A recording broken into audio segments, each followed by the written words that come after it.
the House has agreed to the entirety of Bill C-5, an act to enact the Free Trade and Labour Mobility in Canada Act and the Building Canada Act at the third reading stage.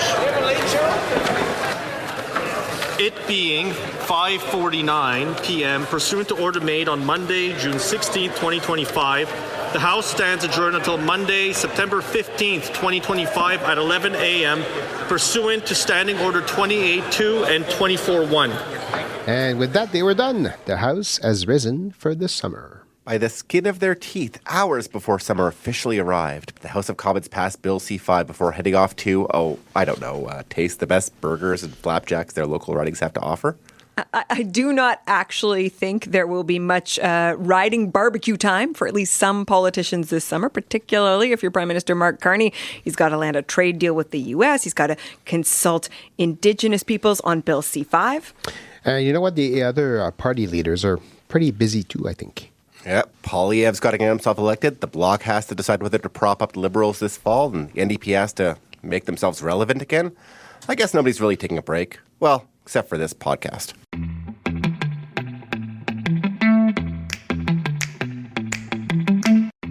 I'm Catherine Cullen, host of CBC's The House. I'm Daniel Thibeault, host of Radio-Canada's political show, Les Coulisses du Pouvoir. And I'm Jason Markusoff, producer and writer for CBC in Calgary. And together we are House Party. A weekly podcast diving into the big burning questions driving this new government. And for our final episode, for now anyways, we're asking what needs to get done in this hot political summer.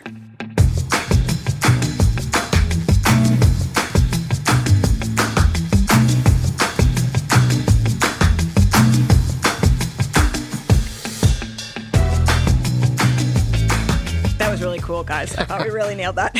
I've been waiting all season for that. Finally made it happen. Okay. We know that out of all the leaders, the Prime Minister, understandably, because he is the Prime Minister, probably has the longest to-do list this summer. He made a lot of promises. He crammed a lot into that short spring session in the House of Commons. What is the one thing that needs to be at the top of his to-do list this summer, Jason? Well, I'd like to say get a deal done with Trump, but you can't rely on Trump. And this has kind of been one of his credos the whole time, that we can't rely on Trump to do things. We have to figure out how to do things on our own. So I'd say the top of the list is find a project in the national interest, or however else he refers to it, to get done. Spoiler alert, it's not going to be an oil pipeline. Nothing's approved, even though we keep hearing a lot about that. So if there's a uranium project in Saskatchewan that's nearly ready to go, or something Ring of Fire adjacent in Northern Ontario, put something to the forefront that can be this big economically beneficial project and put a rubber stamp on it. Yeah, that's probably a good thing to keep himself busy during the summer. He can't rely on Trump, but he probably needs to start thinking about the next step if something doesn't happen. Because there's a deadline, he's put the deadline, and he's already talked about putting counter tariffs against steel and U.S. aluminum by July the 21st. So he needs to talk about the next step, how he's going to put it together, how he's going to sell it, how he's going to explain it to Canadian and explain it to the Americans as well. What kind of spin does it give it? And what kind of impact it may have on whatever happens or doesn't happen as far as discussion goes between Canada and the U.S. on that front. And he does, I think, have to go kind of all in on Trump for the remainder of this 30-day deadline. Although I think an interesting question is what does that even mean? What above and beyond what he is already doing does that look like? But, for this finite amount of time, put all your eggs to some extent in that basket, knowing that there are these other things you need to be. There are many baskets. I've mixed the metaphor now. All the eggs in the basket, but also some eggs in some other baskets. And the undercurrent to all of this, too, this is maybe not like the spiciest thing in the world, but it is the budget, right? It is this question of, as he tries to balance all these questions of what's happening with the Canadian economy, what does that mean for government revenue, how much money is the government going to invest in these big infrastructure projects? Do we have any money left? Yeah, and the military, right? NATO spending, right? This is one of these things that I think the things are still a little bit blurry around Mark Carney. How much is he really willing to spend, and how much is he willing to, go put Canada further in debt to realize some of these ambitions at this really difficult moment. It's a big first step for him too, because he did sell himself. He was the banker. He was the banker during the leadership race. He was the banker during the election.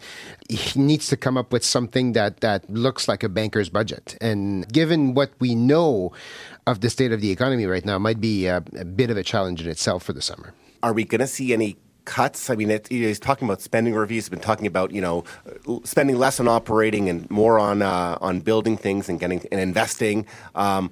Is this where we start to see him lay the groundwork for some public sector, reductions, some anxiety from certain sectors or certain service receivers? Does he find the magical fat you just trim like this, like lickety split?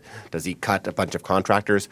I don't know. We'll see if he starts laying the groundwork for that. I also think he's going to lay the groundwork for this idea that you can have a big deficit on one side of the ledger, on the capital investment side, and then the other side of the operating. Because I don't know if Canada is mentally there yet. They just think of deficit as one big bad thing you're not supposed to have, even though it's been huge lately. But again, is that where he sort of cashes in on this economics background, right? That right now people are saying, well, it's a time of crisis. The guy understands the economy. He understands finances. So I'm comfortable with him saying, we're trying a new way of doing this and everything is A-okay, or are Canadians going to kind of recoil a bit? I don't think there's an answer to that, but that's an interesting question.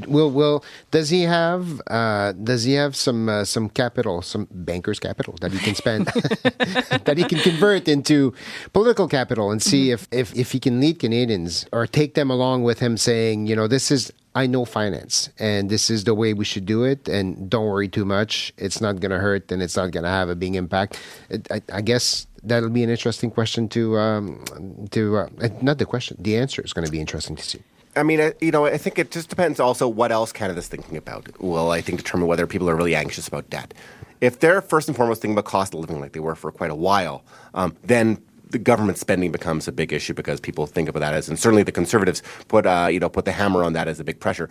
And that hasn't happened. Inflation's reported at 1.7%. That's quite low. Carbon tax is gone. That helps. Housing is still very expensive, and that's a long-term thing to fix. But if we're in the summer and staring into the fall looking at recession, then I think people will cut a lot more slack that investing and deficit spending is going to be on his plate. Another thing when we look at his ambitions, I mean, you guys were talking about big infrastructure projects.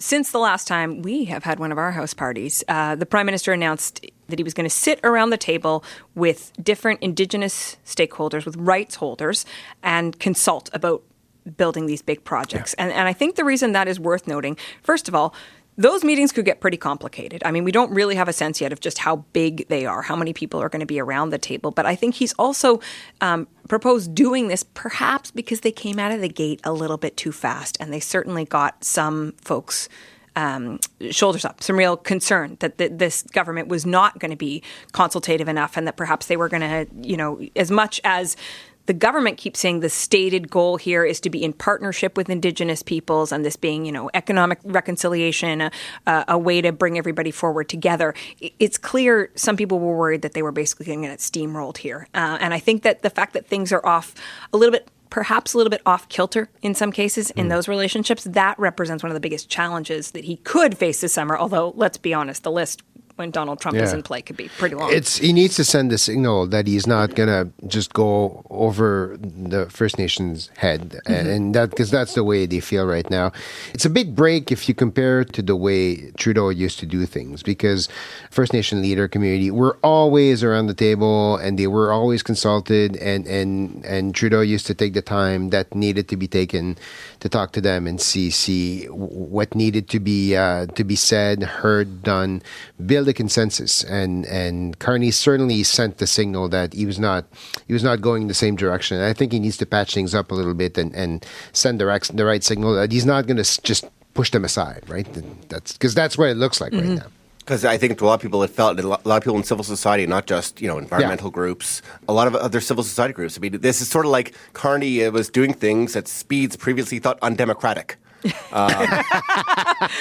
He, now that these are passed, these are in power. His cabinet ministers have all these wild powers to approve and circumvent and sidetrack things.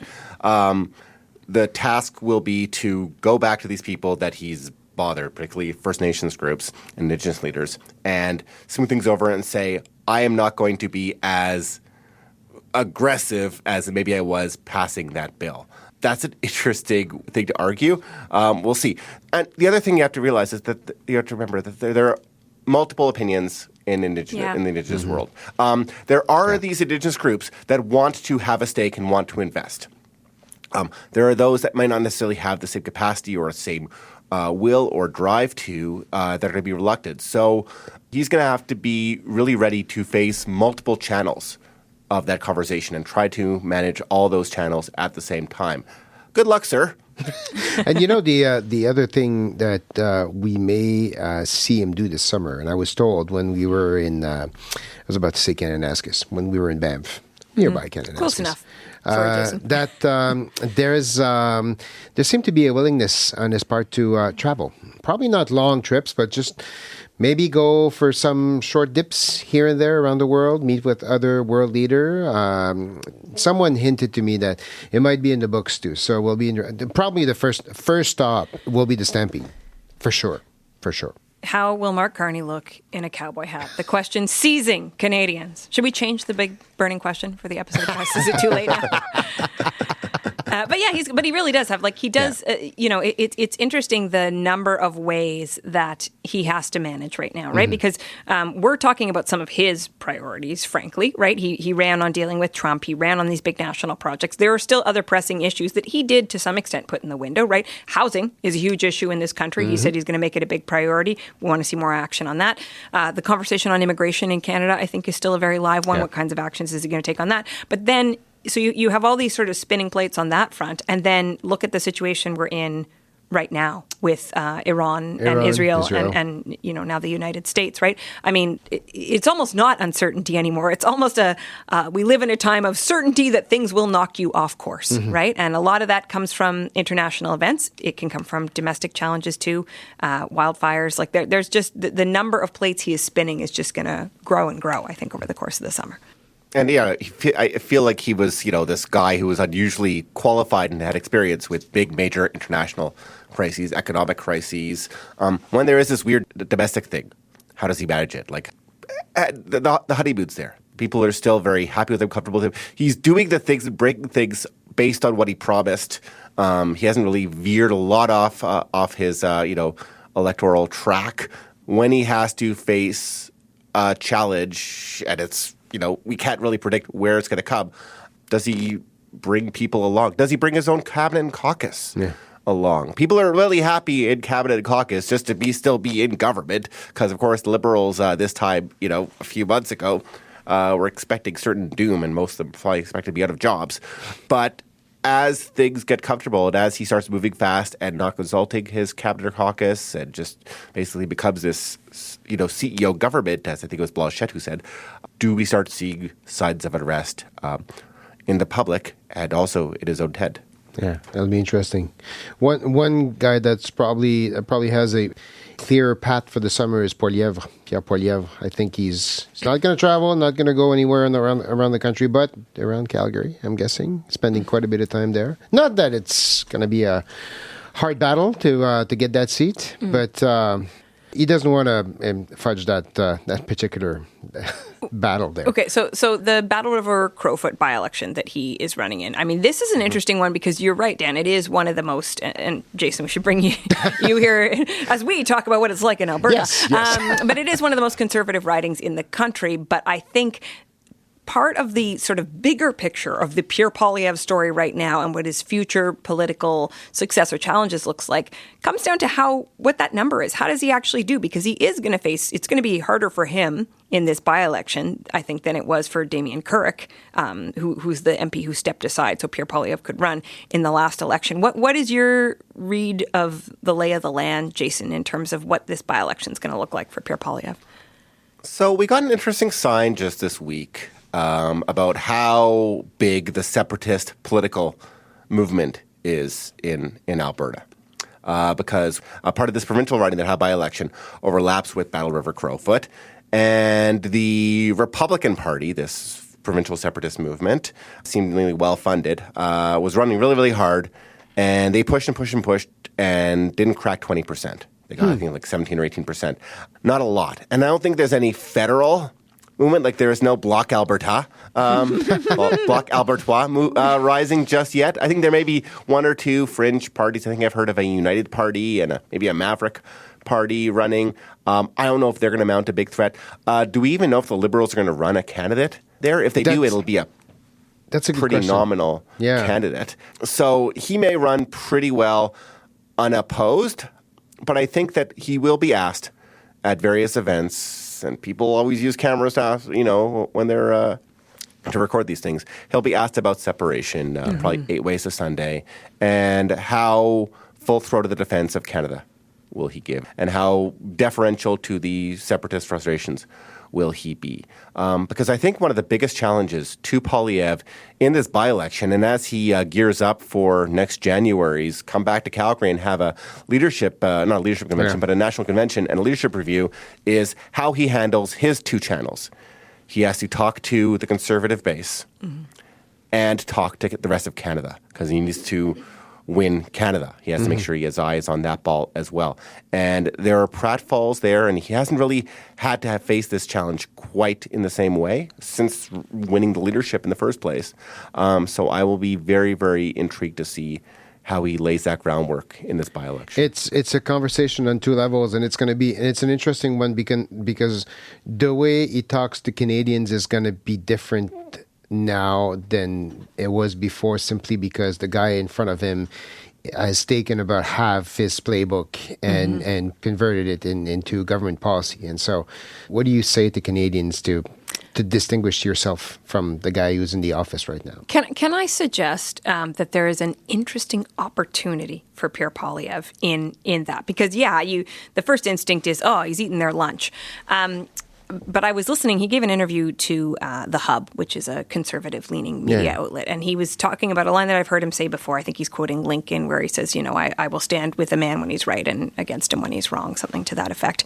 It creates an opportunity for him for the Conservatives, led by Pierre Poilievre, to actually work with the government at times. And I think one of the knocks on Pierre Poilievre was that he came off too much as an opposition leader, right? He wasn't opposing for the sake of opposing. Exactly. Like he was too much of an attack dog. So is there, almost perversely, an opportunity for him here to show a willingness to sort of rise above, which of course raises the question, the extent to which, I don't think that's a natural instinct for Pierre Poilievre. So to what extent is he comfortable doing that? I also think this question of, how much time should Pierre Poilievre spend out on the hammock doing a little soul searching this summer? Again, I don't know that is his vibe. But do you take this moment to go, okay, what was it about what I offered that worked for so many people? And he's out there saying, 2.5 million more votes than we previously got. Yes, that's great, except it wasn't enough. Except he didn't win. So how do you bring those other... Do you say, okay, what little more can I do to bring those people along? What can I do that is something that is still what I believe in and who I am, what I represent, but brings more people in? Or do you just say, really, Canadians are still figuring out what Mark Carney is about. We don't know how real this rise or fall of the NDP is, how long-term it's going to be. Do you just say, you know what, people liked what I'm doing, I'm going to keep doing what I'm doing, I am who I am, and we'll see how things shake out? It's a gamble. It's on both sides. It's a gamble. But if he keeps the tone that he had during the campaign, then he's not going to be able to convert the people who are looking at him thinking, I don't want to vote for you. I'm just not into that kind of politics. But those people, a lot of those people were willing to vote for him when Justin Trudeau was the opponent. When people were tired of the Liberals. And people who voted for him in April voted for him, a lot of them, on the basis that the Liberals aren't going to change their spots. The same old Liberal Party. And in the weeks since the election, Mark Carney has really moved away from that, which is why we're seeing this widening of the polls, where Mark Carney is the clear overall favorite as best prime minister, and the Conservatives have gone from 40-some% to low 30s in some polls. So he needs to figure out a new message, because Poilievre did really, really well because he seemed to be like he was created in a lab to take down Justin Trudeau. And then Justin Trudeau left, and the pivot wasn't enough to something else.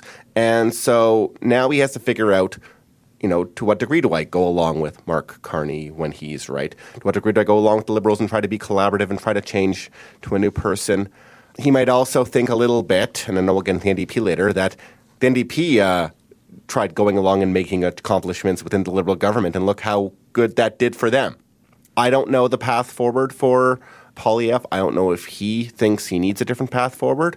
I don't know the extent to which Conservatives feel he needs to change and what different types of Conservatives are thinking, and if there's going to become a movement to start pushing him out. There is that faction of the caucus members who are thinking hard right now, trying to figure out if he's still the guy for the next election, and that's going to be an interesting one, because I think it's one of the challenges that he's also facing in the summer, is to try to find where that comes from and nip it in the bud kind of thing before he gets to the leadership review in January, and that may go through, as Jason was saying, by I don't think the same offer will work. I don't think he can go in the next election with the offer that he made in the last election, because it's just not going to cut it. I still think, though, there's this interesting question about people don't buy it if what you offer them doesn't have some authenticity to it. So there are shifts maybe, but he can't pretend to be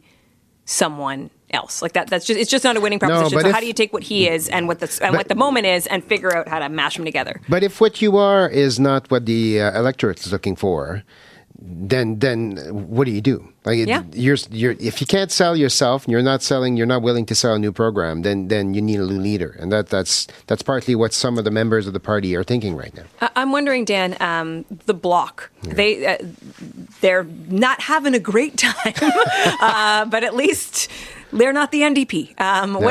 What do you think is on Yves-François Blanchet's to-do list? I think if I were Yves-François Blanchet, I would spend quite a bit of time in the ridings that the Bloc used to have in Quebec, and I'd start laying the groundwork for the next election and try to figure out what exactly didn't work for me back a few months ago, and what do I need to do to convince people? Because Carney is still pretty popular in Quebec. I was there last week. I'm going back tomorrow. I was there last week. I spent quite a bit of time there, and the people who voted for Carney, even the separatists who voted for Carney, still think that they did the right thing. They're still happy with their choice. They're still happy with what they're seeing Carney doing, and that has to be a concern for Blanchet, because up until now, and I think he said it himself, they're borrowed ridings. The ridings that he lost were borrowed by the Liberals, and it's a temporary thing. He needs to work to make sure that it is temporary and it doesn't become permanent in some of the region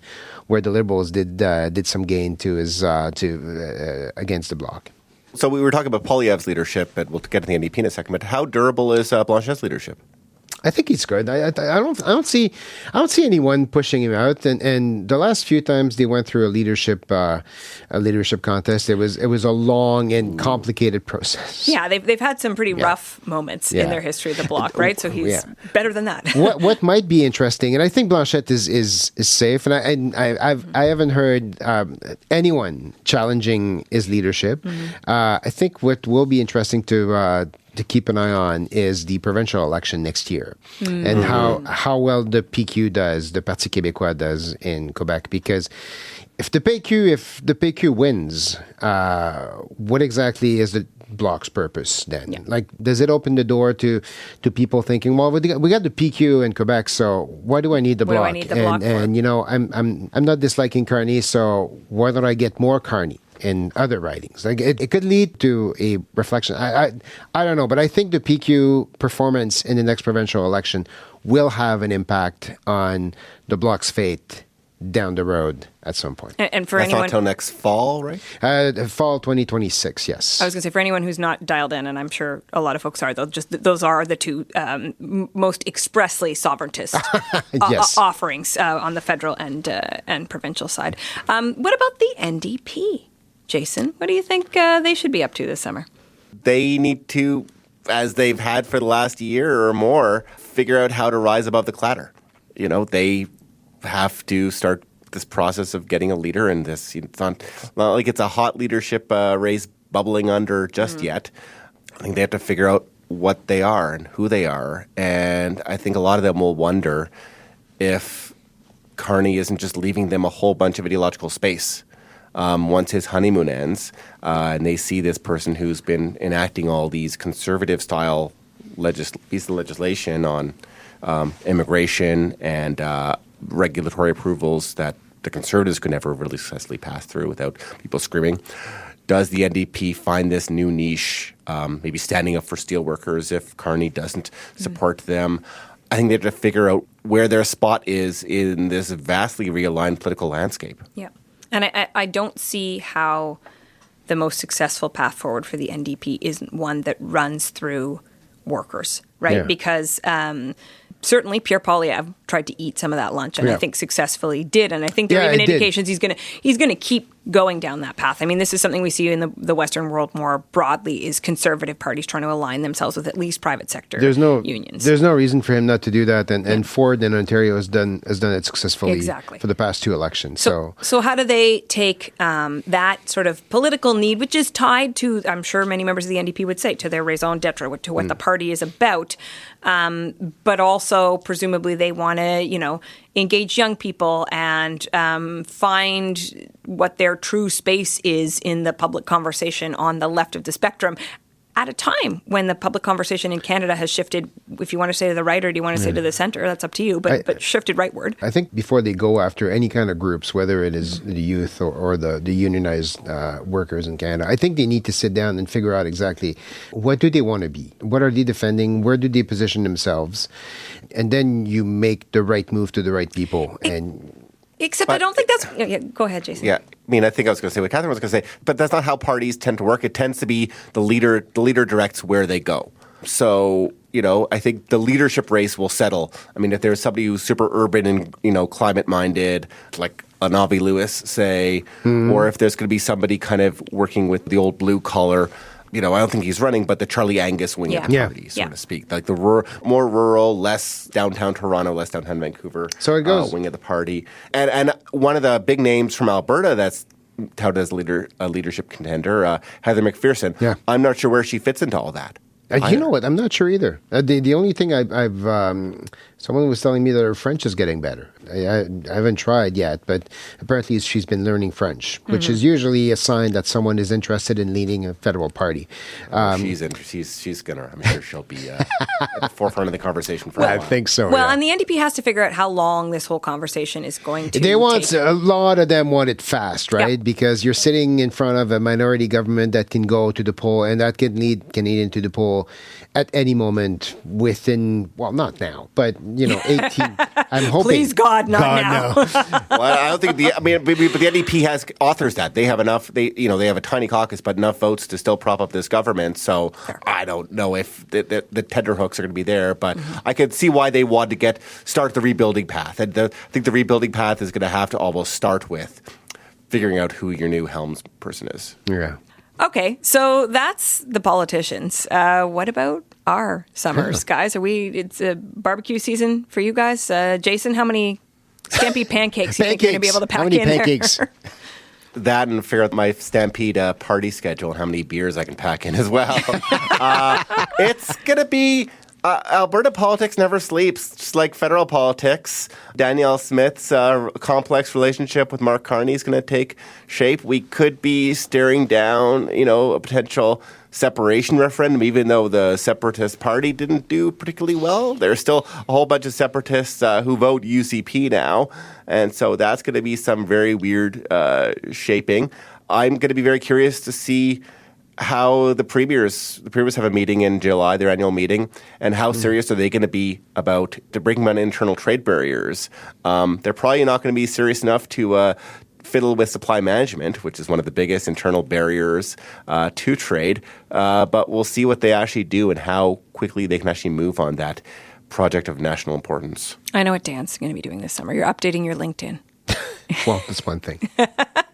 And why is that, Dan? I'm going to be adding up to the different things I already do, another light task. And another light task, I'm going to be the bureau chief of our small but mighty team here in Ottawa. It'll be fun. Félicitations. Yeah. Félicitations, Thank you. That's right. Thank you. Ask me again in 6 months if it was a good idea to say yes. We'll see. You're going to be fantastic. We're all cheering. And I'll keep for an you. eye on what's going on in Quebec because there's a lot of stuff. I know I keep talking about the election coming up, but there's a lot of stuff. There's the by-election that has to be called at some point. Keep an eye on who's doing well there and how well the PQ will do, and the Libs with Pablo Rodriguez, the former federal guy. Is he giving them a little bit of a boost? So between a beer and a book, at some point I'll just take a look at what's going on in provincial politics, and I'll be back somewhere at the end of August, maybe. Amazing. Well, listen, the House is not going anywhere. The show continues. Next week, I'm hosting Power and Politics, but I'll be back on the House from time to time over the summer. There's also an amazing array of guests host, some of my absolute favorite colleagues, present company accepted, who are going to be sitting in the host chair. You're going to take you everywhere from a cheese festival to the Senate. What a range. Wow. But no, really, military spending, the future of the Conservative Party, you name it. There's just an awesome selection of topics that some of my fantastic colleagues in CBC's Parliament Hill Bureau are going to be tackling this summer on the House. So definitely keep listening. When I am off, I will have the House in my ears for sure. And folks can also hear me if you listen to CBC Radio on some of the excellent programs on top of Power and Politics. I'll be on As It Happens for a week and The Current. So it is a busy summer. But yes, a little bit of downtime. I will also have a beer, which is what one does at a house party, which is the moment everyone has been waiting for. What is the future of House Party? We don't know what House Party's future holds, but we are certainly off for the summer. So cannot raise a beer glass at the exact hour we are taping this, but here is my almost empty half-calf latte cup. I raise a glass to you and the team that's made this show. This has been a ton of fun. Santé, as we say. It was a pleasure. So much fun. Thank you all.